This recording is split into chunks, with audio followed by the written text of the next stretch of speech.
Welcome, everyone. I'm Elizabeth Gearhart, entrepreneur and marketing person at Gearhart Law. And I'm Kenya Gipson, filling in for Richard Gearhart. And stay tuned for more Passage to Profit. We have an amazing show coming up today. We have Amy Scruggs back as our guest. Amy has just released another song for her EP. Something to Believe in is the name of the song. She's doing keynote speaking, a whole bunch with media, and we're just so excited to dig into the details with her.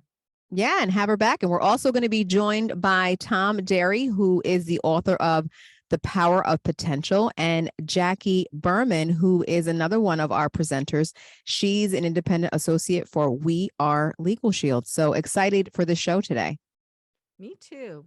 So since Richard is not here, Kenya and Amy and I are going to talk a little bit about marketing and what the hot new marketing trends are right now and what people are using. So we're only going to spend a couple minutes, then we're going to ask Tom and Jackie their opinions on that. So Kenya, you're our media maven marketing specialist. What is going on in marketing today? Well, digital marketing is huge, especially in music right now. So everything's about streams and YouTube views and all of the things, right? So now, artists have an opportunity to tap into the digital space to promote their music and create engagement with their fans. And Amy, that's what you're doing with your new song, right? Yes, I really chose the digital strategy this time with the whole EP release that started back at the beginning of 2022. And I'm so grateful. There's incredible platforms out there like Airplay Direct, which takes your music and puts it right out to global radio, utilizing YouTube, the music videos, and the opportunity for direct audience engagement in real time that doesn't happen when you're out on tour. I think it's just a tremendous way to make sure you get yourself out there. I think Yeah, so too. we learned a lot during COVID. I think the music industry learned a lot during COVID because I think it was very codependent on touring and in-person appearances. And when we had that shift, like everything was already kind of happening in the digital space, and it just got like amplified because artists had to find another way to creatively, connect with their audiences. So love to see that you're utilizing that space and, it's working out for you. Right. And it's fun to see other independent artists that are starting to catch on and realize, I better do this. And I'm noticing a lot more energy coming into that space with today's artists that are coming up, those that were established, saying, okay, we need that audience engagement. Pick up the guitar in your living room and play to your audience, create reasons to engage and bring that live show right to them. Wow. Well, so there you have it. Anybody who's doing anything artistic, but also I think even beyond music, digital marketing is something you have to be doing in 2023, right? Yeah, you have to be where your audience is. Right. And with that said, I would like to get some comments. This is normally Richard's round table, but we'll call it our round table. Uh, Tom, what do you think about using digital marketing? Yeah, I think it's incredibly important. All of our marketing for my business, Rising Tide Car Wash, is pretty much all social media ads and digital marketing. And I think what we've learned that's been most important is that not just to have the same type of ads as everybody else that are, trying to give away a service or do a discount, but really try to tell a story with those ads. It makes your business a little bit more personal and really shows what's different about it. People get bombarded with offers all day long. I don't think those really work. And when we do our split testing, they don't work nearly as effective than when we get to tell a story about our business. What about you, Jackie? What are your thoughts? No, I think it's great because you're getting more views and people are more likely to watch what you're saying. Like I'll get on and do a live stream just giving tips on different aspects of our business. So it's important to get out there, and also it shows your personality by being live and letting people see you. Without further ado, we are going to jump into our interview with Amy Scruggs. Amy is an incredible person, and if you want to see her on YouTube, on our YouTube channel, you can see her all over social media. You can see her with her music career, and we're going to talk about kind of what she's doing today. And then after the break, we'll talk about how she got here. So welcome, Amy. Thank you. So great to be with you guys again. It is nice to see you. So tell me all about this new song, these keynote speaking, people you're training on coaching, everything you're doing. I am so thankful. You know, it's really fun when you see a plan come in motion and come together, and it doesn't happen overnight. And so even releasing this last single last week, Something to Believe in, I recorded it almost 2 years ago, and putting a plan in motion to realize I wanted each song on the 5-song EP to kind of have its own moment to breathe.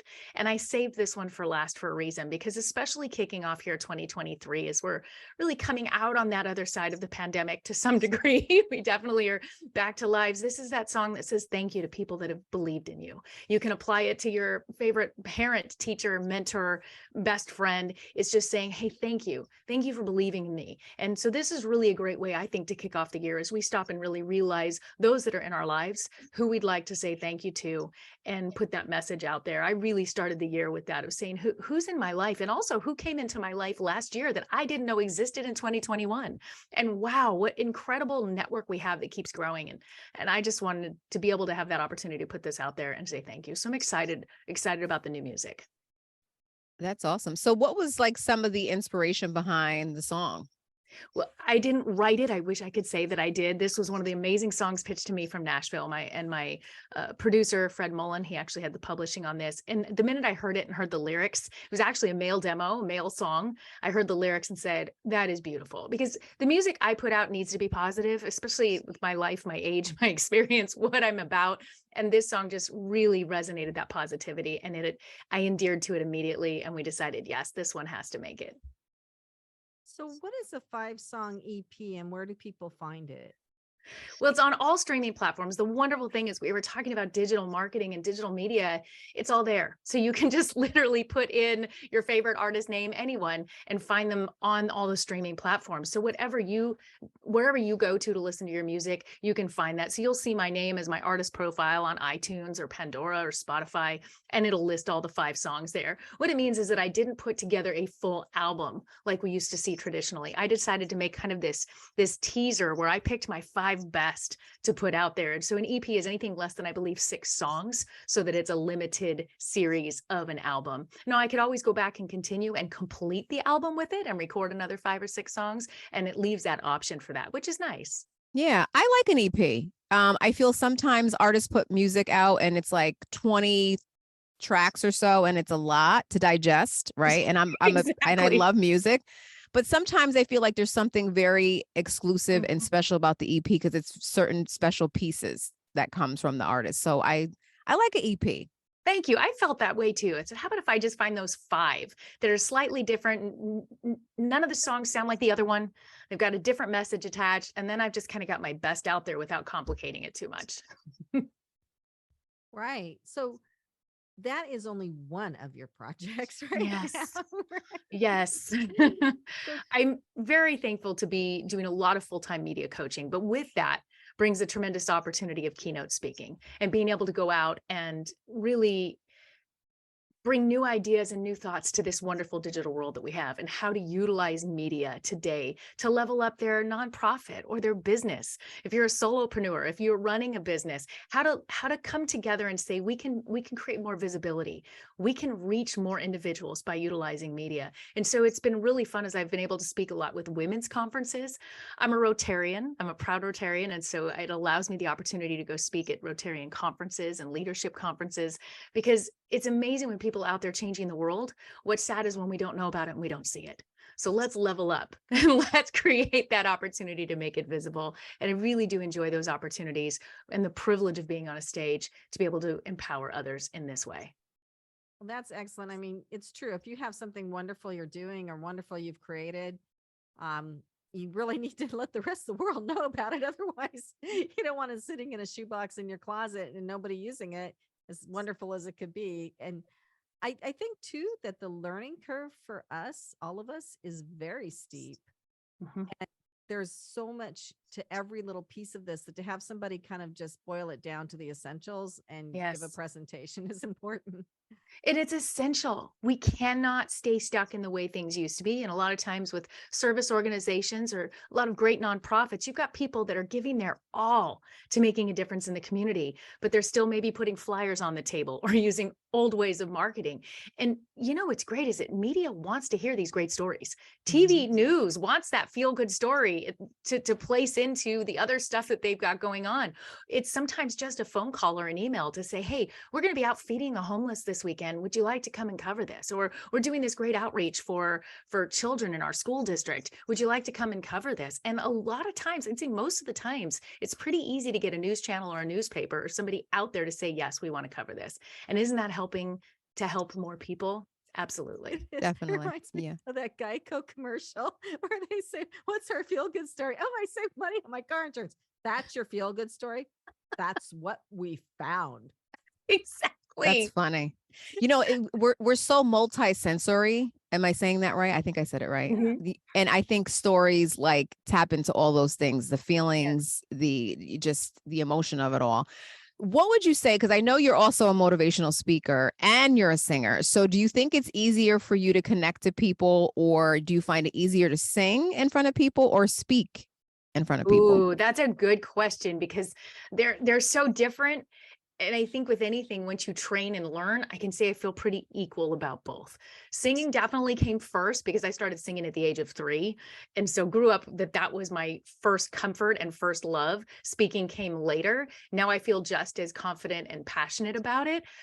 But if I had to tip the scale, I would say performing or singing comes first. There's just something magical about that and connecting with an audience. Speaking, you have to really make sure that you're keeping your energy up, that you're engaging, and most importantly, that I'm reading my audience. If I start to notice they're falling asleep or they're picking up their cell phone, I'm not going the right direction, and I need to be able to correct immediately. So there's a lot more of following that audience when you're speaking and making sure, especially if we're educating or empowering, that is a lot more of a mental discipline than maybe performing a song. For sure. I definitely don't think anybody wants me to get up in front of them and sing. So kudos to you for being never able to do know. both. I'm pretty sure. I'm told often from my family to not do that. So Well, my cats leave the room if I try to sing. Sad, but the I can singing, hum really well, but not sing. I think the singing is good because, as Kenya and I are pointing out, Kenya is very well spoken.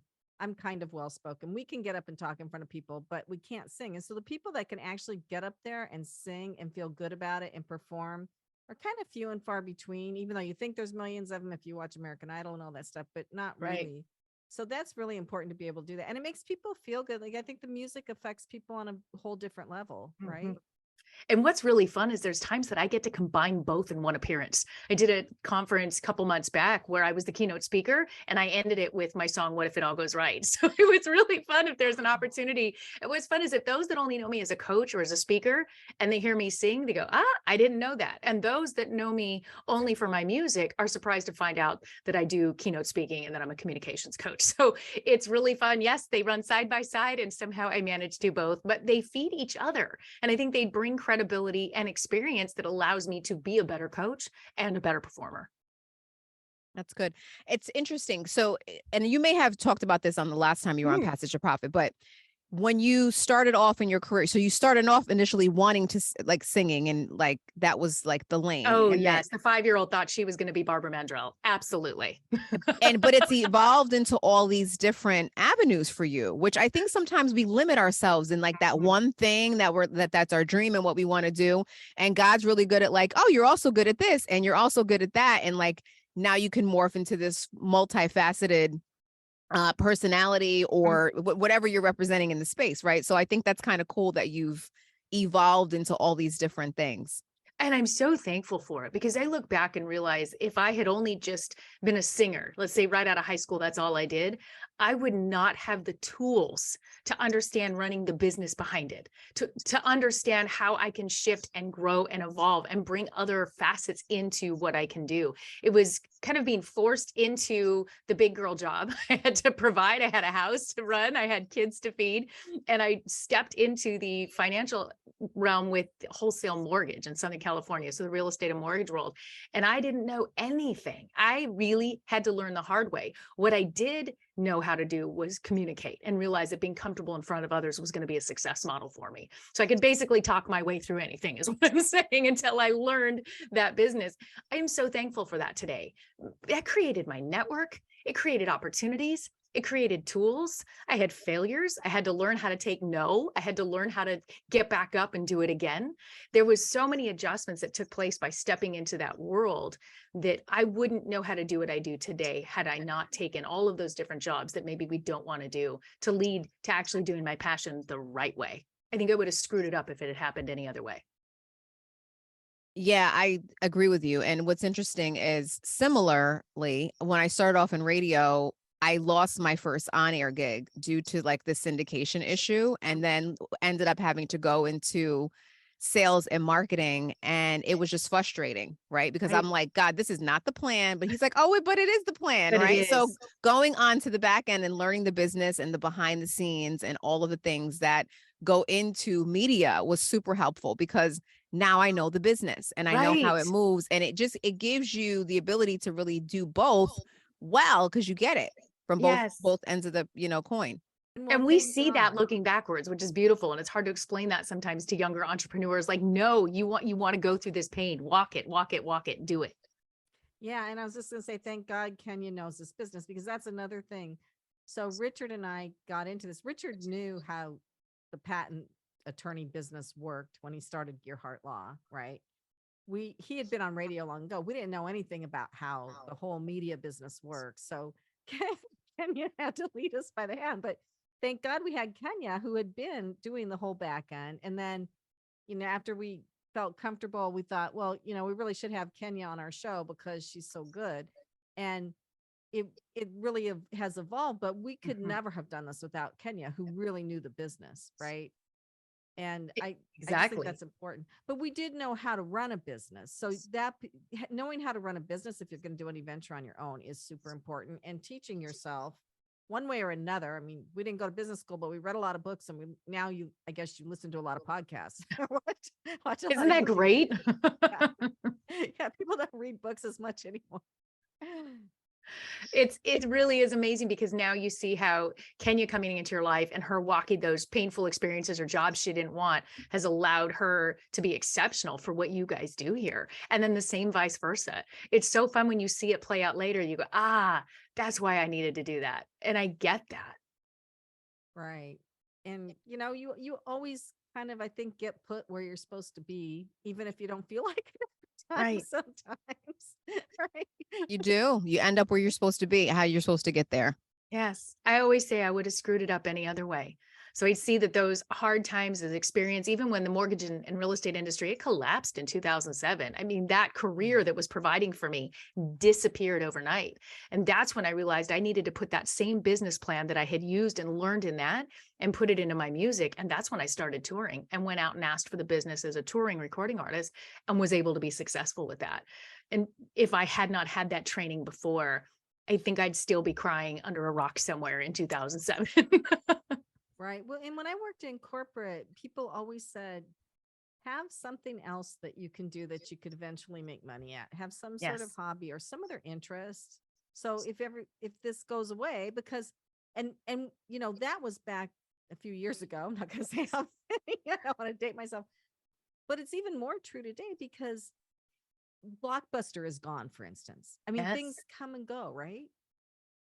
And you never know what's going to be here tomorrow. So, and that's a whole nother thing with this whole digital marketing and learning what's new and how to use it, and how to use it in today's world is really important. We have to be able to shift. Imagine if Blockbuster, I love that you used that example. Imagine if the moment they realized, let's shift. Here they had an entire audience, millions of customers that loved movies. If they had shifted into that download and streaming, like Netflix started mailing them to our house, then they went to the streaming. Imagine if Blockbuster hadn't just said, well, that's it, we quit.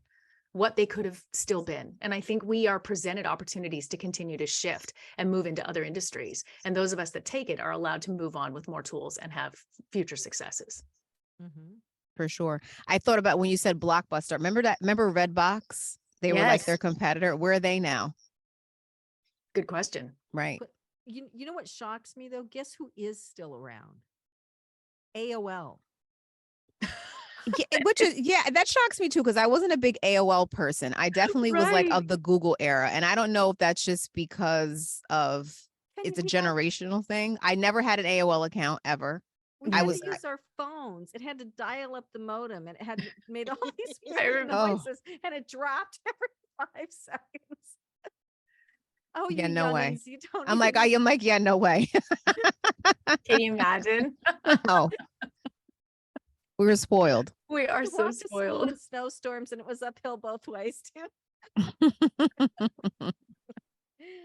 But there really is something to be said for having a backup plan, and Mhm. also knowing what's new. Like because I used to think, well, how are people defining new jobs in this digital milieu that we're going into? And people figure it out.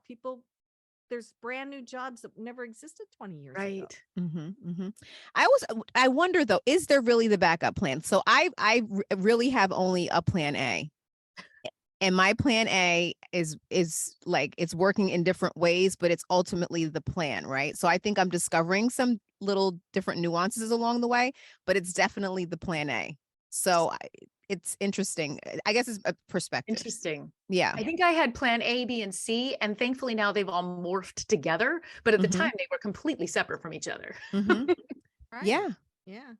Well, we have to go to break now, but when we come back, we're going to talk to Amy more about how you develop the career you want while you're doing the career that's feeding you and paying your bills. So you are listening to Passage to Profit, The Road to Entrepreneurship with Richard and Elizabeth Gearhart and Kenya Gipson. Sitting in for Richard Gearhart today. Our guest is Amy Scruggs, and we'll be right back. Welcome back to Passage to Profit. I am Kenya Gipson, filling in for Richard Gearhart, and I'm here with my co-host Elizabeth, and we've just been talking to Amy Scruggs. She is a coach, she is a singer, she is all the things. So welcome back. Thank you. So we were talking a little bit about before the break about just like what you've been doing in the media space with the coaching and the public speaking, but you made a really good point about the importance of your network, right? And how that plays into your success. So why don't you touch a little bit on that? It is critical that we establish a network from day one. So even if you're young and this is your first job, who there do you connect with? And staying in touch, which we have resources to do. For myself, every time there was another advancement or opportunity, it came from within my network. As my daughter reminded me last night, even she was having an issue with a colleague and said, I know, Mom, I never burn a bridge. I said, don't. Because you just don't know. You don't know what maybe somebody's going through at that time. You can be respectful. You can distance yourself if you need to, but your network is your power. And you don't know if that person might recommend you later for something that you need or want. And for me, that was really a key component. That first boss, it was an amazing woman that took a chance on me and gave me that job in wholesale mortgage. I didn't know anything. This was my first big girl job. She said, I'm going to take a chance on you. We are still connected and friends to this day. I still reach out to her periodically and just say, thank you. What I'm doing today is still a result of what you did for me back in 2000. Thank you for your influence and love in my life. My new album came about because of an 18-year relationship in Nashville where we just stayed connected. Thank you. Thank you for always believing in me. Thank you for what you did for me back then. And then the opportunities presented themselves. And I don't keep the relationships because I want the opportunities. It's genuine, but it's important. Also, if I just meet you all here today and you say, Amy, gosh, I really need a resource for something. Do you have it? I probably do, because my network is so important. I can reach out and say, hey, I have a colleague who has a need for this. Can you help with that? Do you have somebody for that? And it's a powerful way to continue moving ourselves forward and navigating through multiple careers, maybe, which is what's been the case for me. It's interesting that I can look back and see my network with sales professionals in real estate and mortgage, with the veterans that I still have amazing connections to throughout California and the US, through industry professionals in Nashville, and through some of my clients in other industries as a coach. And it's all woven together. I think that that's really important. And I worked with a lot of people, and I want to get back out to events. And I'll talk later about this podcast I started with this friend of Jackie's of mine. And I didn't really know her, but I met her at an event, and I'll talk about how it all came about later. And I think going to the events is really fun. And I don't know, there's just something people need about that togetherness, right? Yes. And we were going to talk about digital marketing versus physical events, how they work together, when you should use one versus the other. What do you think about that? I think it's really fun to pair the two together now. So for example, I go to an event and I see colleagues maybe I haven't seen in a while. What a great opportunity to take a quick video together, to take a photo together and post and give them a shout out. Hey, so fantastic to see my dear friend who's just crushing it in such and such business. Make sure you check it out. There's ways that we can utilize and make that connection again and still use it as a wonderful opportunity to promote each other, our own businesses, and create that visibility. Also, maybe attracting more individuals to want to come to that event when you have it again, if you're the one hosting it. I think that, I think back when I was touring and some of the most amazing shows that I did and working with the veterans. And this was the time before we had digital marketing. I mean, Facebook was only to find your high school friends. I didn't have YouTube. I didn't have TikTok. I didn't have Instagram. And I can't even imagine what I could have done with those moments that were so powerful if I could have put them out there on a platform to empower others. I don't have that. I have photos in an old hard drive.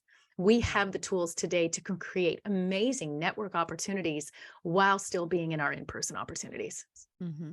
And I think it's about balance too, because I'll be quite honest, like meeting people now with the layer of social media and all this connectedness that we have can be exhausting sometimes. So I try to be really purposeful about like what I pick and choose to go to, just because it's just overstimulating sometimes. Like sometimes I get home, I'm like, oh, like that was a lot. So I think it's just being like purposeful with those opportunities and like learning who's going to be in the room ahead of time so that you're making a good use of your time. So, and being intentional about who you want to connect to when you go to an event, right? So what I try to do before I go to stuff is find out who's going to be in the room and find out if I know somebody who knows the people who are going to be in the room. So like those introductions are a little bit more fluid. I can't stand there and do the cold networking thing where I have to dry talk to people and force talk, because that doesn't work well. So as a non-networker, I've learned a way to kind of, navigate the room and kind of break the ice beforehand. But that's brilliant. You are maximizing your resources that way. You know exactly what you want to do. You've planned it out and you're still utilizing those network opportunities without exhausting yourself. And like anything else, putting a plan in motion is what creates that success. I love what you're doing with that. Thank you. Right. And sometimes I think when you meet people in person, the relationships go a little deeper. And then if you keep going to the same networking events, and we tried doing that the last couple of years over Zoom and everything, and it's pretty good, but it's not exactly the same. And so I do think there needs to be some sort of balance, but I do find out a lot from social media and from Eventbrite and places like that. Like, this is something we think that you would like. And I do like to go to those things. I do like to know somebody there. I don't necessarily want to show up alone, but we were also going to talk about your book. What is the name of your book? Lights, Camera, Action, Media Coaching for Any Professional in Today's Digital World. And when did you write that? I wrote that, like many other authors, right at the beginning of the pandemic. It was like, okay, we have some time here. I might as well take some of these coaching tips that are up in my head. And I was full-time hosting TV when all of that hit. I mean, it shut me down instantly like everyone else. And I also decided that it needed to not just be about me, just blurping on the paper. I reached out to some key network individuals, again, back to the network, but I reached out to people that I really trusted, that were experts in the space of specific categories for each chapter, and said, hey, would you mind contributing to this? I'd love to know your thoughts on the power of finding the right message, on the power of first impressions. And it was really fun because, again, everybody else had free time. They all said yes. So this book came together with not just my tips and takeaways, but also some other great professionals that are very well known that contributed to this book. And for that, I'm very proud. Nice. What can you share a couple tips with us?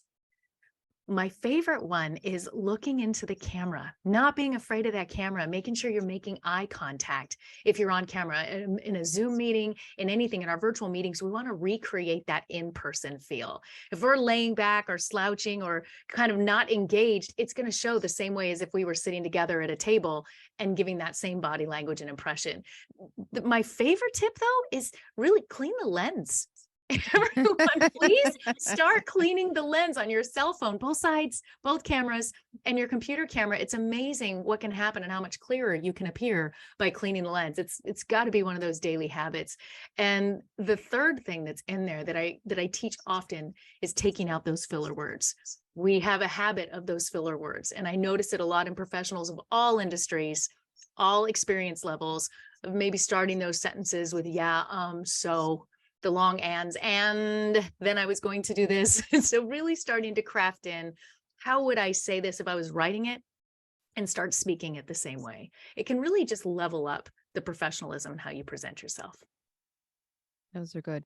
It's weird because we just moved to new studios and there's all these cameras everywhere. So where, and traditionally in broadcast, radio in particular, there was none of that before. Right. So this whole COVID thing forced us, and this whole Zoom world forced us into this new space where we have to like be present on every single level. And it's a lot. I actually have to do my makeup when I come to work now. All the time. Yes. I'm like, we have to sit up straight all the time. And to that point, Richard and I forced ourselves to watch these Zoom videos of us doing the show. And I got to admit, we were somewhat horrified. It's eye-opening, isn't it? We all can learn by watching ourselves, correct? Not It's looking true. at the camera, you're looking down. It's like some of our facial expressions. Yeah. And I think that you do have to watch yourself, right? Self-awareness is a key component to really being ready to have cameras on, like Kenya, cameras on you all the time. That self-awareness of, what is my normal body posture? How do I sit? What is my face doing? And all those different things that can allow you to start forgetting about it and then go back into your natural way of doing business. But getting familiar with yourself can really change that narrative. But aren't there cameras on us 24/7 almost? If Yes. you go to the grocery store, like you watch the news and, oh, they caught this guy on CCTV. Right? Exactly. Well, I We think are all we're on ve- camera. Yeah, and we're all very self-aware, right? And Yes. the one thing that I'll say about that is like, I don't want to overdo it. I don't want to overanalyze myself. I don't want to, because I just think that takes away from like the authenticity of like being a human and not feeling like you always have to be on or you always have to be a certain way. I think people also appreciate the realness of things, and some days like we all have an off day, right? And I have to, hide behind sunglasses or do zhuzh whatever I have to do to make it work. So I also want to live in reality and not in this false perception of like looking or having it all together, because we don't have it all together all the time. No, I certainly myself don't. included. But some individuals don't have any awareness at all, and they need to start somewhere. So maybe they can just bring it up to where, okay, I'm okay with this. Sure. Because I hear a lot of people say, no, I don't want to be on camera. I've seen professionals give up opportunities for a news clip or for being on television because they don't want to be on camera because they don't like how they look or how they sound. And what I say in my public speaking is, I didn't see anybody come into this room with a bag over their head. You're taking that face out with you everywhere. It's time to get comfortable with it. True. The one thing I'll say quickly before we go back into the next break is sometimes though, when you put on this too perfect of a persona, when people see you in real life, they're like, oh, who's that? Like, or they catch you in off. That's why I like to give people a balance, because they'll get both versions and they'll be like, okay, I know what she really looks like. Otherwise, it's all about the balance. You're absolutely right. It is about the balance and saying, okay, this is me. This is where we're going to sit in that fine middle. I'm aware. I'm still me. I'm still authentic. I'm still approachable. And now you're ready to kind of take those next steps forward. And you'll likely see me in my gym clothes 90% of the time. Yeah, I think it's quite the shock for people when they see my Zoom photo, which is like the placeholder photo if you don't have your video on, and then they see me on Zoom. It's different. I think it was really good glam photo done. The business glam photo, like 2 hours of hair and makeup, right? When like years ago. And it looks really good. It's like probably the best photo of me that exists in my life. And I use that. Which is great. We live in a world of filters. We live in a world of filters. So nobody looks like what you think they look like. Let's just put it that way. Right. But I still like using it. It's like, oh, well, let people see what I could look like if I tried. It was like Glamazon or something. Remember Glamazon? Was that what? Yes. Yeah. I always tried to get my daughter to do one of those glam photo shoots and she would never do it. I'm like, oh, but it's so much fun. But no, she was not. Yeah, my daughter wouldn't do it either. Nothing to do with that. We still have a couple minutes. So what else do you think people need to know about like right now and the digital, because you're really into the digital stuff and standing out and how to speak well, I guess, too, because you're a coach on a lot of different things. I think just really knowing what your message is, who you are, finding out who you are, and being able to put that out there, even if it's sending video messages, which I'm a huge proponent of. I really coach this a lot and I use it in practice. So let's say we were talking about being in a networking event. So you meet somebody that's like, wow, that was the person I wanted to meet. I really want to be connected. After that event, I will actually send them a video message if they've given me their contact info and say, it was really fantastic to meet you. I want them to see my face, my intent, hear my voice versus just a text. And it's amazing how that really levels up the instant connection. And 9 times out of 10, somebody will send me back a video message, which I love. It creates that instant connection. And I think we can use these tools for interpersonal times as well, that it's just between me and that person, but you're seeing my face and you're hearing my voice and you know that I really genuinely am grateful that you came into my life today. I think that's brilliant. One thing I wanted to do that we haven't done that you just reminded me of with the Gearhart Law website was when people contact the website, we actually shot like a 10-second video of Richard saying, thank you for contacting the firm. We'll get back to you shortly. And we were going to have that go out, but we never got the automation piece on that done. And I'm glad you reminded me of that. Do it. Yeah, I do think little videos like that are really important because you get more information from videos than you do from an email or even just a photo of somebody, right? Yes. And Right. I find it time effective. I can send 5 videos in 6 minutes that would have taken me a half hour to write those emails. And it's Right. really helpful. Right. So that's a really good tip. And I think we're all ready to, I don't think we're going to leave behind the digital engagement and the Zoom calls like we're doing right now, but we're ready to start creeping back out into the real world and meeting people face to face again.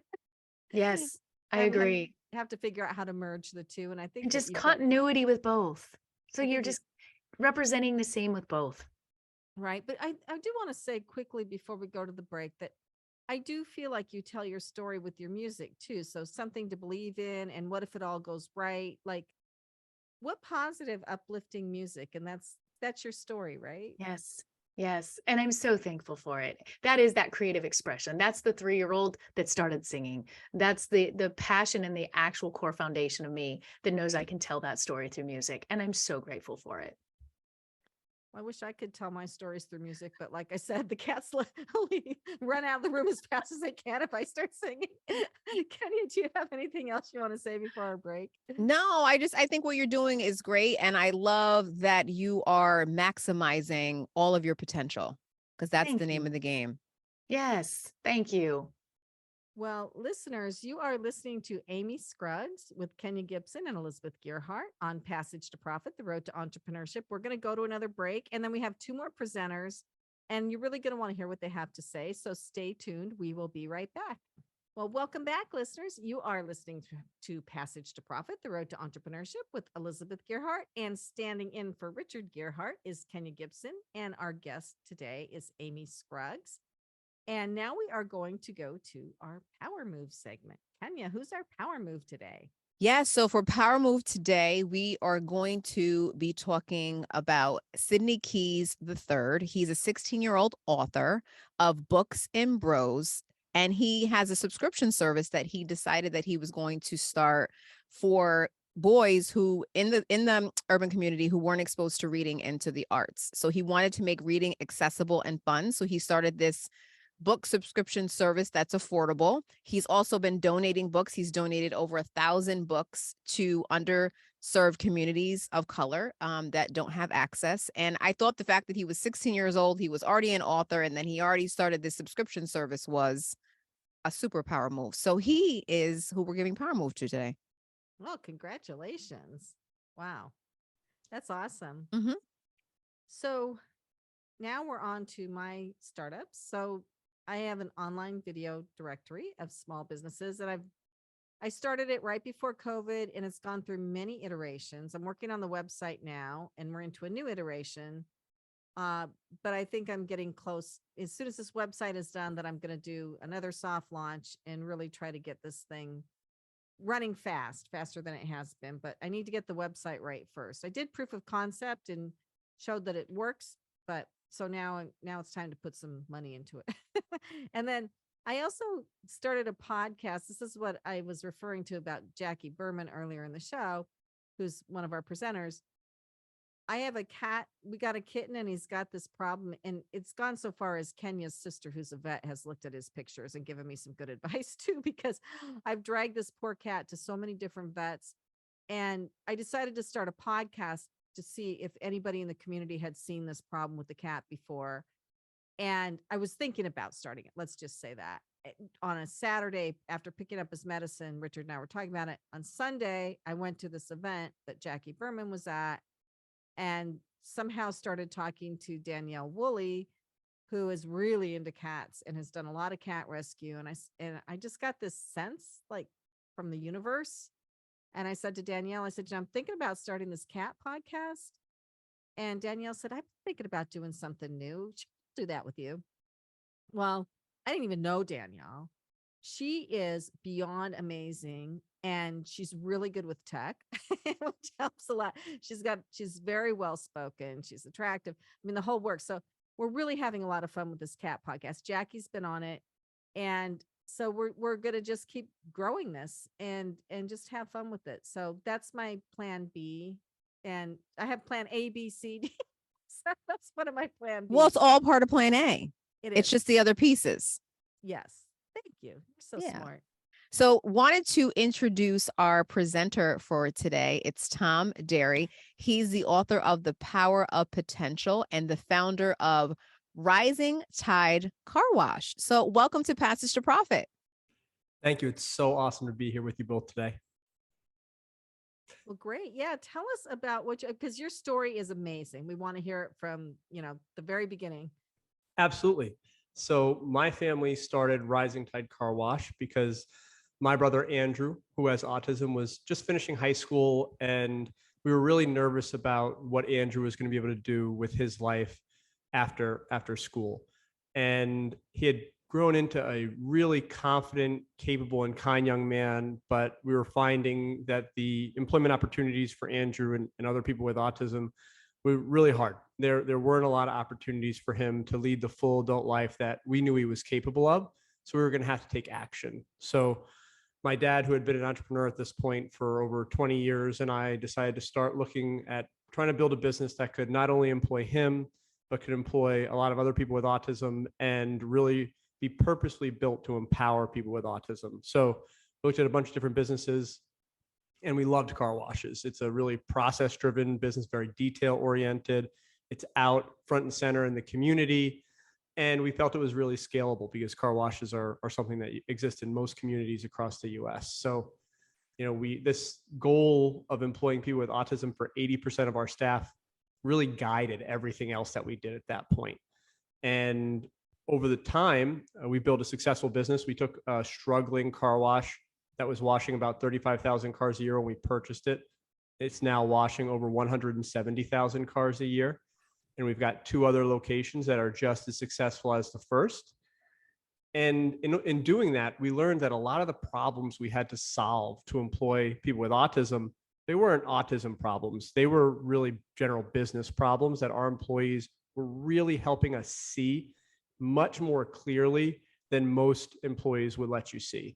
We like to think about individuals with autism and employees with autism as extreme users of organizational systems. They have the same needs as everyone else. They're just more apparent. So it makes it easier to identify and solve problems by working for and with them. That is wonderful. I mean, what a purpose-driven business model. Yeah, I appreciate that. It's definitely something that's grown out of a family need, but it's really become something so much more than that. It's something that we genuinely enjoy doing and really works. I mean, we have a turnover rate that's less than 5 times the normal turnover rate of a car wash. We've built really great customer relationships and really learned how to design systems that work better for everyone by employing people with autism. Yeah, so we were talking before the show, and I have to agree with you. One of your tenets is that you actually give people clear instructions on what to do. and that's a struggle for a business. I work in Richard's law firm, and the attorneys just oftentimes just kind of expect an administrative person to know what to do when they've never seen it before. And there need to, for any business, there needs to be, when I worked in the chemical industry, they called it the standard operating procedure. And the standard operating procedure had all the procedures that a person would do to accomplish a task. And I think you focus in on that, and that probably is a lot of what helps you be successful, right? Absolutely. I mean, role ambiguity is something that really plagues a lot of organizations, especially ones like you're talking about, right? We have someone who's an expert in their business, who's running this organization and thinks that we don't need to spell everything out because it's obvious, right? That's very typical in a lot of organizations. And most of the time, a typical employee will kind of try to figure it out on their own, may not ask for help because they're afraid of looking like they're incompetent, but certainly won't be doing their best work because they'll be spending way more time than you think trying to figure out how to do something that could have easily been spelled out much more clearly, could have been refined over time to be as efficient as possible, and then allowing that employee to really focus on what's most important about their work. And, you know, our employees, they needed that clear instruction, that clear guidance from day one. That was very obvious. But that really allowed us to build systems that not only for our employees with autism, but for all of our employees, very easy to train them up, quick, efficient. You can get somebody, you know, today we can take someone who knows absolutely nothing about car washes and we can turn them into a location manager in less than 3 months, which is something that beforehand would have been really difficult if it was simply learning by doing. Mhm. Is this a scalable like model for you in terms of like growth and expansion? I feel like if you have this in place, like have you ever thought of turning it into maybe a franchise model to scale it, you know, now, like what are your thoughts in Yeah. terms of like growth? We're really excited to continue to grow the business. And right now we're really focused on company owned locations, but we're looking at growing through partnership in a few key markets across the US. And I think, you know, what's interesting, because we've gone back and forth about the franchise model a lot, but for us, a lot of it is being able to maintain and control culture, which I think is really difficult in a franchise model. So that's kind of why we're focusing on, you know, being maybe an operating partner with other organizations, maybe other families that want to get involved, that have some means and want to do a couple car washes around their community. But us being able to maintain control of the operation is really important for us. Mm. Yeah. Amy, did you have a question or comment? Yes, mine's a little bit more on a personal level, but I would love to know how running this business and seeing the growth and success and the lives you're impacting, how that's impacted you. What do you see differently now with these years of success that maybe you didn't realize before? Yeah, so I go back to this idea that so much of what makes us successful in any given thing that we're doing is context. And you know, you would look at most of our employees, if you just met them on the street or just tried to have a conversation with them, you would probably quickly say there's no way that they'd be able to be an awesome employee.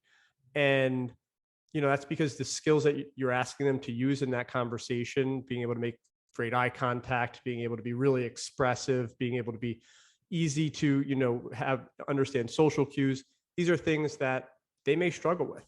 But when you put them in a context where things are clear, very streamlined, very focused on results, they become some of the best employees you can imagine. And, you know, that's been such a wake-up call in so many areas of my life because that context exists everywhere, right? We so often, even on an individual level, we get really, you know, mad at ourselves, like when we can't do something, right? We start to talk down to ourselves, start to be our worst critic. And if we take a step back and look at it, it's probably there were things, you know, whether it be environmental, maybe you didn't eat breakfast that day, maybe you didn't prepare properly for what you were trying to do. Maybe if you had practiced before you tried to have that conversation, it would have gone better, right? There's all these other factors at play that aren't necessarily our innate skill and generally aren't our innate skill, but more contextual. And I really try to do that in everything in my life, really think about things that way. That's huge takeaway. I mean, those are some powerful key components that you've put together, and that can also continue making a direct impact on every life that you touch in every facet. Brilliant. Thank you. Yeah, it's something that we try to coach all of our managers on too, try to understand that context is absolutely the king. And we have to always learn to take perspective. And I think that is another thing about learning that context is so important, is that it makes it so much easier to take perspective and ask questions and get curious. And that often leads to learning that we never really would get to if we just made an assumption and kind of stuck with it. So I What was kind of, I'm sorry, go ahead, Elizabeth. no, go ahead, Kenya. No, I just curious because I love to wash my car. Nice. So I just curious, like what kind of services you offer? Like, is it a drive-through car wash? Is it like, what are the services you offer? Yeah. So we have they're conveyorized car washes. So the actual exterior cleaning of the car washes is done through a tunnel system. So what you'd see, you drive into the car wash, you go onto a conveyor. There's a bunch of different mechanisms and soaps and chemicals that are, cleaning your vehicle. And then when the car exits the car wash, we offer interior cleaning. So we'll vacuum your car. We do some really basic detailing. And then we also have complimentary vacuums for anybody who doesn't want us to do the professional cleaning, but just kind of wants to handle it themselves. So these are called flex service car washes. They exist in a lot of places in the country, but not everywhere. And we feel like they're really the best business model that you can have. That sounds really great. I mean, I can't imagine going to a car wash and vacuuming it myself. Honestly, A lot of people just- do. You'd be surprised. I do. I don't Yeah. like to, but I do. But I want to, before we run out of time, I did want to touch on your book, The Power of Potential. Can we talk about that a little? Absolutely. Yeah. So our goal as an organization, right, is to be able to employ as many people with autism as we can. And we can do only so much of that in our own work, right? In the direct employment that we can create through our car washes. So we really, from day one, have really asked ourselves, how do we share what we're learning in a way where a lot of organizations can benefit from it? And, over time, we learned that these problems that we were solving, how to hire objectively, how to build clarity into an organization, how to develop managers who really believe in the people that they're employing and really are dedicated to developing their skills, and how to work with employees who are struggling to gain insights into how to build your business more effectively. These are all things that we felt were really universal things that we could share with other organizations that would not only make them more inclusive, but would really make them more competitive. And in doing that, we feel like that will really, hopefully, will help other organizations copy what we've learned and generally get more people with autism employment. And the book is called The Power of Potential: How a Non-Traditional Workforce Can Lead You to Run Your Business Better. Excellent. I think we have time for one more question for Tom. Amy? I just want to say a huge congratulations on that, and even taking the time to put the book together. How was that process for you? I'm curious, as a fellow author, how that process was for you, really seeing the book come together and come to light. I mean, it's been so cool. It's been such a journey. I started this in 2018, and I started to write, and I am not a very good writer. So it was really difficult for me to get anybody to read the proposal in the first couple of chapters and be like, yeah, I want to represent that. But I luckily, because of my network, right, we talked about how important networking is.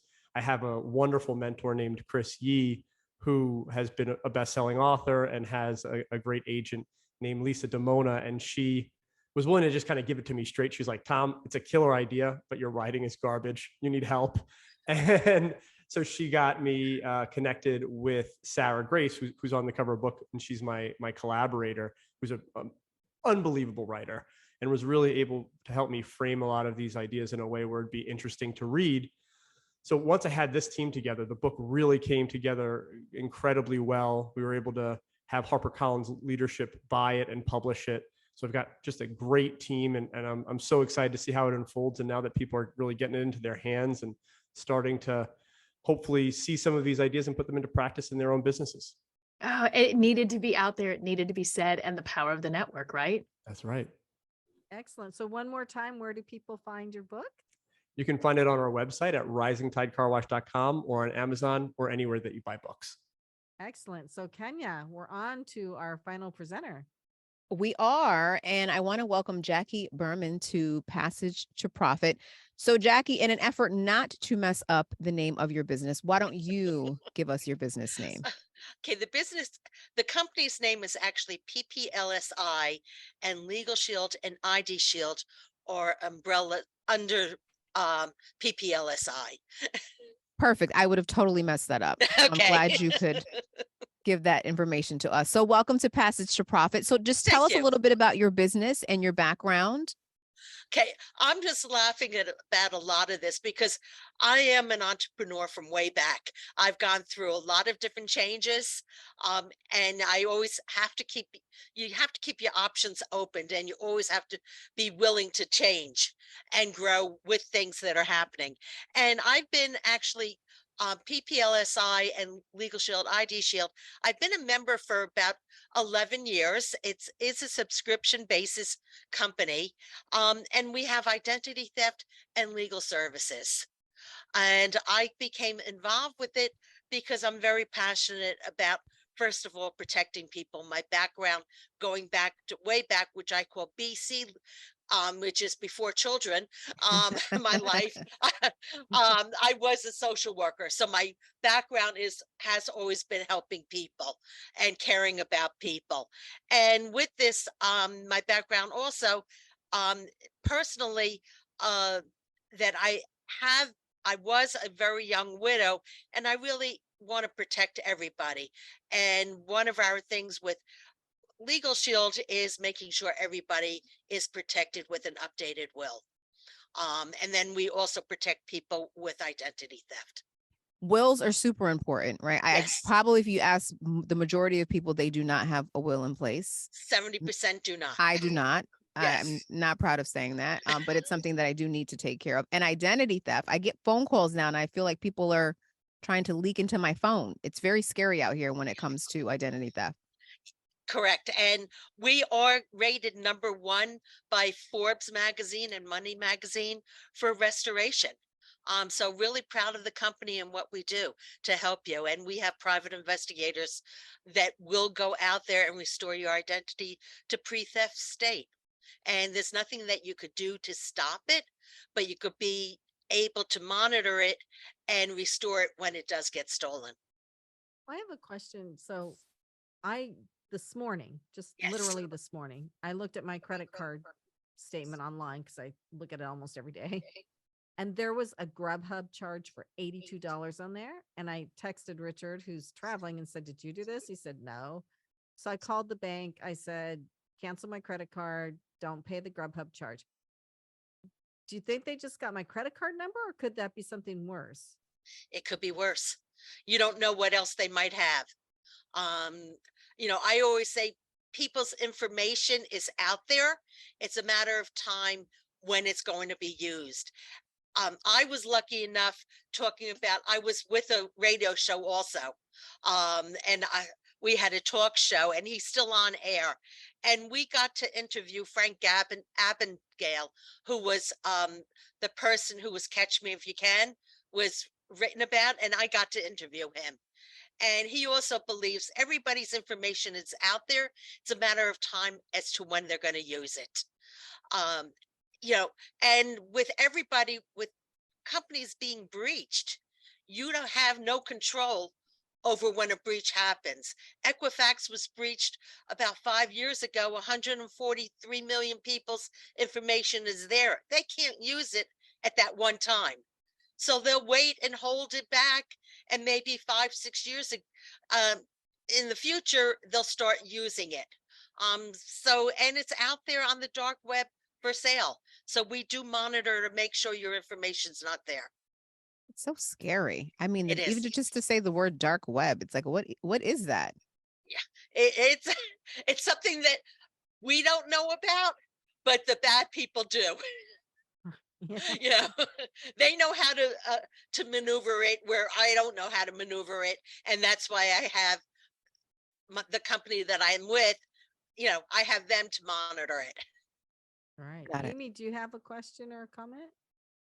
Yes, I would love to know if you have a favorite story, maybe a client story of, wow, because we came in here, this was the outcome, maybe with planning a will or maybe with the fraud protection. Do you have a favorite story that really touched your heart, which also shows the why you do what you do?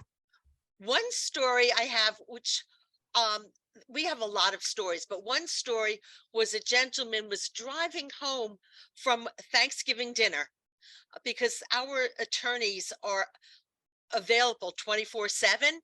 It's a tap of an app in case of an emergency. He was pulled over at like 2 o'clock in the morning coming home from Thanksgiving because he was driving a nice car.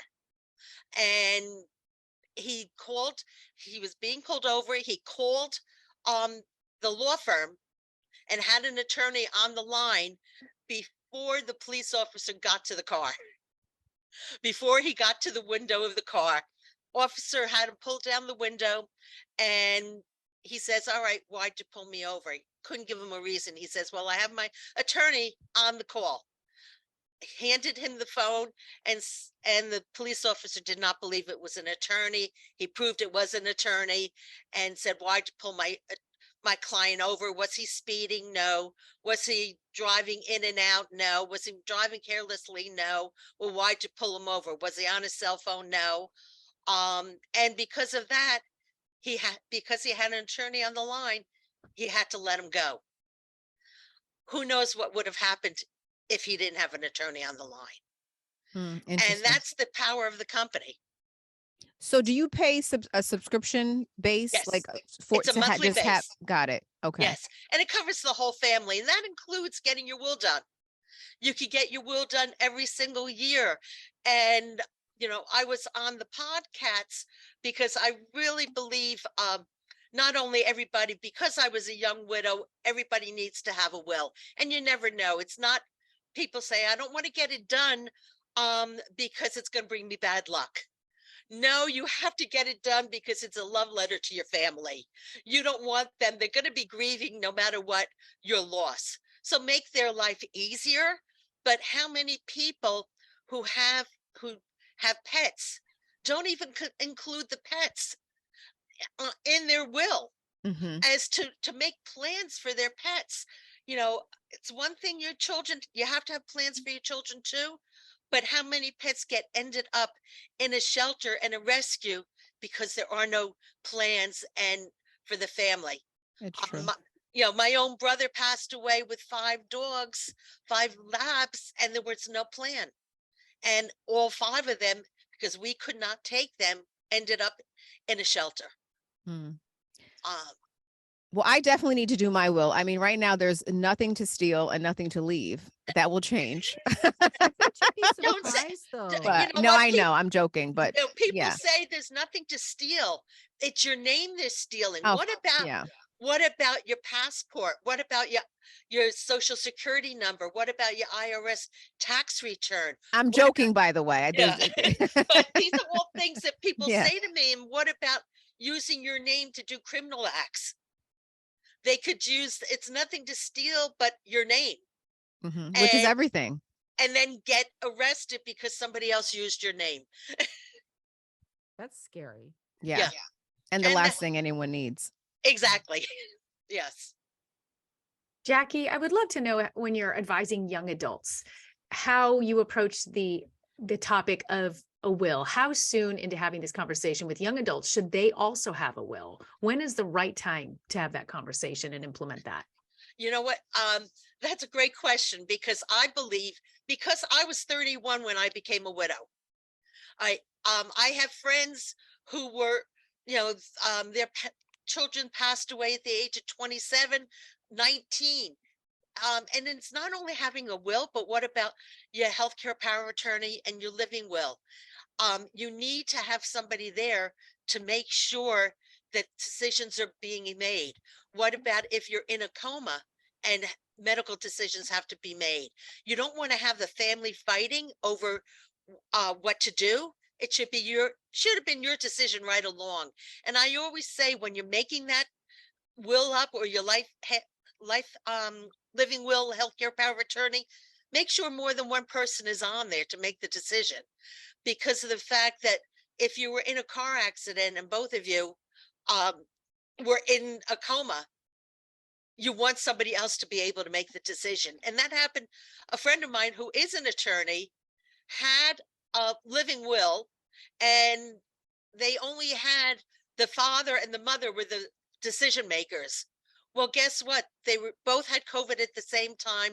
They both were in a coma at the same time, and they had to make a decision about the mother. They were going to have to go to court, and with COVID the way it was, there's no courts opened. Luckily, the father woke up long enough to sign off for the daughter to be the decision maker.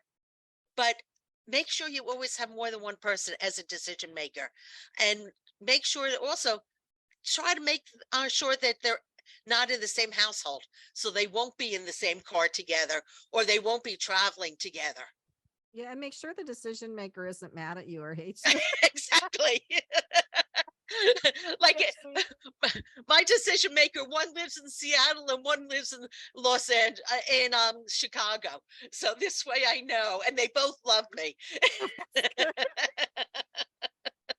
Yeah, you and I talked about, I had this loose agreement with my daughter that I've told her I will always have cats till the day I die. So when I die, you're taking my cats. And she said, okay. So I probably need to attach a few financial strings to that. Same. Yeah. I need to do that for my shoes. Whoever gets my shoes. Who's going to get your shoes? But I have designated social media so that if something happens to me, 2 friends have my logins to know that they could go onto my social media to reach out to people. Who else would be able to log in and be able to tell the world something happened? exactly. And people don't think about that. But they need to have everything in place, because COVID showed that anything could happen at any time, at any age. And people really need to be prepared. So do you have to list every single little thing? I mean, Richard and I sat down to do it and we never finished it because he has this kind of superstition about Yeah. it, which you said it's a love letter to your children. So put those feelings aside. But they're like, Elizabeth, you have to list every single piece of jewelry and every this, every that. Is that really what you have to do? It depends on how much you have. Like with me, I have jewelry left from my mother. And I did list that as specifically who's going to get that jewelry. But it depends on the value, or, as to whether or not you have to list everything. And we have a questionnaire, and the questionnaire makes it so easy. You just answer the questions, and it makes you don't have to think about it. Just follow the questionnaire and it's completed. Okay. Yeah. So then in there, do people get credit towards your estate if they like go through and clean out like the thousands of pounds of clothes I have in my closet? You get it's donation. Yeah. Okay. It would be considered a donation, because when my mother passed away, yes, I donated quite a bit, and yes, we did get credit for that for tax purposes. Oh, that's nice. Yes. But we have attorneys there that would be able to talk to you about writing the will. So what are your most common cases that people come to you for? I have it could be just everyday life. I just had a call the other day that she was frantic because of the fact that she got a letter from her ex-husband that he was taking her to court. So this way she had an attorney that she could speak to and talked her off the ledge because she was going crazy. So it's just nice to be able to talk to an attorney that specializes in the area that you need in your life. So mostly, especially the wills is really important, and even traffic tickets will go to court for you. If you get a traffic ticket, no matter where it is in the country, you could be in California, New Jersey, Florida, anywhere, and we'll go to court for you. Oh, I like that. Yeah, it's a really nice plan. And like the company has been around since 1972. So we're not a startup company. We've been around a long time. So how did you get into this, Jackie? A friend introduced it to me. And it's all through networking. We all go back to networking. I met her through a networking event. I thought the plan was great. I was going through a lot of life changes 6-7 years ago, because I was in business with my now ex-husband, and I needed to change. I was on a radio show also at the same time, and I needed to support myself. And I was like, okay, keep your options open. And I decided, hey, why not? Because it's a great opportunity, and you could do it part-time or full-time. Yeah. And that's how and then we were talking about networking, and always keeping your options open has brought me to so many different things with networking, that even yesterday from 11 years ago, where I met somebody, he called me yesterday because I've always been nice. I always say, be respectful to people. He called me to be on his board. So you just don't know where networking will lead you. Right. What kind of networking events do you go to typically? I go to a lot. But of course I go to AOE. It's Association of Women Entrepreneurs and Inventors, which is where I met you. But then I also belong to a lot of chambers, and I also run a networking group here in Monmouth County in New Jersey. Oh, what's the name of your networking group? Well, I run one chapter of it. It's called Simply Referrals. Okay. And we just meet once a month, but then we also meet twice a week, actually, on Zoom. And that one brings in people from all over the country, can go on that Zoom. And then the one here in New Jersey, I run. Okay, great. Yeah. And how do people find you online? What's the best way? Okay. I have a website, which is Jacqueline Berman, JACKLYN Berman .wearelegalshield.com. Okay. Amy, do you have another question before we hang this one up? What's ahead for you? Are you excited to continue and grow this? I love it. Because of the social work background, I love protecting people, and I don't want to see them, I just love the fact that I could calm somebody down when they get a letter or a phone call from somebody that they're in trouble with the law, or somebody suing them. Or for me, I even used it because somebody's dog attacked my dog. It's just knowing that to give people comfort. It's just a nice feeling. Or if somebody's identity was stolen, that I have somebody that can help me. So it's just really nice knowing I can help people. Very rewarding. Yes. Yeah. Okay. Letting people know they could put their head down at night and sleep is nice. That's nice. Yeah, we have other things to worry about. Exactly. So Kenya, any final comments before you take us out of the segment? No, I think what you're doing is obviously super important, and everybody should be doing it. And you make it sound like it's very easy to do, where sometimes there was misconceptions that it might be difficult to set up a will or protect yourself. Yes. So I like that you're helping people. Thank you. And thank you for the opportunity.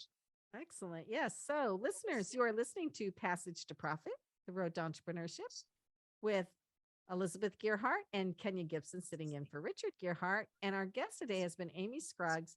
We just finished our 2 presenter interviews with Tom Derry, and who you just heard was Jackie Berman. If you missed any of the show, our podcast comes out tomorrow. And I feel like this was a really good show. We talked about things that are important right now today and novel ways of doing things. Things you probably hadn't heard about before, especially with the car wash. So listen to the podcast if you missed any of it, and we will be right back. Now it's time for Noah's Retrospective. Noah Fleischman is our amazing producer here at Passage to Profit. And you know what? He just has a way of putting his best memories in perspective. I'm not wearing any pants. Film at 11. That's got to be the oldest TV anchorman spoof joke in the world, and it isn't even funny anymore. Think about it. We're all sort of our own anchor people in our own right now. We're appearing on our Teams meetings, our Zoom meetings, all looking great from the waist up, seated in our homes, our bedrooms, our living rooms. Well, why would you necessarily need to be wearing pants in a situation like that? It's kind of irrelevant now. This is the common image. It's the accepted understanding of who we are, of how we exist. And that's only the beginning. Have you been on Facebook lately? A lot of people are actually doing away with their real-life headshots in place of their cartoon avatars. It's kind of adorable, you know? The image of ourselves as we'd like to be in cartoon form. It only brings cuteness more to the forefront. Pretty soon we're going to have animated avatars. presenting ourselves as we'd like to be in fantasy stories about our fantasy lives. Kind of like Yellow Submarine with the Beatles, only instead of make-believe Beatles, it's make-believe us. And it's great. We don't even have to leave the house or get dressed. Fabulous. Well, actually, I still want to make sure I look good, though, because I may have to take my computer in for repairs, and, well, I'm going to need to get dressed to do that, and I even have my pants chosen. Welcome back to Passage to Profit. I'm Kenya Gipson filling in for Richard Gearhart, and I'm here with Elizabeth, my co-host. This show has just gone by so quickly. I know, it's been really fun. Well, we always love having Amy Scruggs on our show. I got to say, Richard's going to be sorry he missed this one. But now it is time for our group discussion, and everybody gets the same question. So we're going to start with Amy. What is the best networking opportunity you think you've had, either ever or recently? For me, hands down, it was joining Rotary. And it was 5 years ago. I actually went in as a keynote speaker, not understanding really about Rotary International. And this group was just amazing. And I stayed and I've never left. And now I speak on national levels. But the family, the relationships, and what they do for the world is incredible. And I think it's just opened up more opportunity, more real, genuine connections and opportunities for outreach than I could have ever dreamed before. Wow, I'm going to have to check into that. And what about you, Tom? What networking opportunity has been good for you? Yeah, I think the most important networking opportunity I ever had was an accelerator program that I did in 2014 with my business, and the accelerator was called Unreasonable Institute, and it was like a couple weeks long in Colorado, and they just surrounded us with amazing mentors and really great content, and we just I made some lifelong friends through that, as well as some mentors that I still count on today, and I think that was really, really incredible. What about you, Jackie? Okay, because the fact I network so much, I can't say one in particular, but as long as I come out with meeting one person that I really have a great connection with, I think it's successful. So I only look to meet one great connection where it goes both ways, where they could help me and I could help them. Excellent. Okay, Kenya, your turn. That's good. I have to piggyback off of Jackie a little bit. I feel like the commonplace of just running into people, like the kitchen at work, right? I think if you just keep yourself open to those opportunities, I've had the most unique conversations, have met the most unique people just standing in the kitchen, getting a cup of coffee, or, walking in the hallway. Just, I think always just having that ability to be approachable and it be reciprocal opens you up to the opportunity to meet and connect to so many different people. And you never know where those little tiny conversations are going to go. Well, that is true. And you're very good at starting discussions with people. And I won't even get into Kevin Lane and how you found him on the beach. Oh, that I should have given that example. That's actually a great example. If I could share that. So I met Kevin Lane and his wife, who are the creators of Create a Castle, on a beach that my husband and I are walking down. And, my inquisitive self was like, what are you doing? And he's like, I'm building a sandcastle. And lo and behold, they have this great toy that they were able to come on to Passage to Profit and promote, which helped them get onto Shark Tank. And now they are in BJ's, Walmart. They've been on Good Morning America. They've been on all these little different things based on us just talking on the beach that day. So that's a great example, Elizabeth. Yeah, they're an amazing couple. They work really hard too. Super nice people. Yeah. So I think I haven't gone to a lot lately, but the last one that Lisa Askeles had that Jackie and I were talking about, the Association of Women Inventors and Entrepreneurs. Is that something like that? AOE. That's where I met Danielle, that I started the Jersey podcast with. But I like her events because everybody's really friendly and open to talking. And some of these other business events I've gone to, it's kind of hard to approach people sometimes. And that's not the case at Lisa's events. So I think she really puts on great events. Plus they're fun. Like, I wouldn't even call it a conference. I'd call it an event. So that is that. Now it is time to wrap this up. Well, this has been a really fun hour. We would like to thank our producer, Noah Fleischman, and our program manager, Alicia Morrissey. And you can find us on Facebook, Instagram, Twitter, and YouTube, Passage to Profit Show. And if there was any legal advice given today, which I don't think there was, just you need to talk to a lawyer before you take any legal advice, not just here on this show, but anywhere in your life. Don't do something that you read on the internet. Go talk to a lawyer first. So for Passage to Profit, this is Elizabeth Gearhart, and we will see you next week.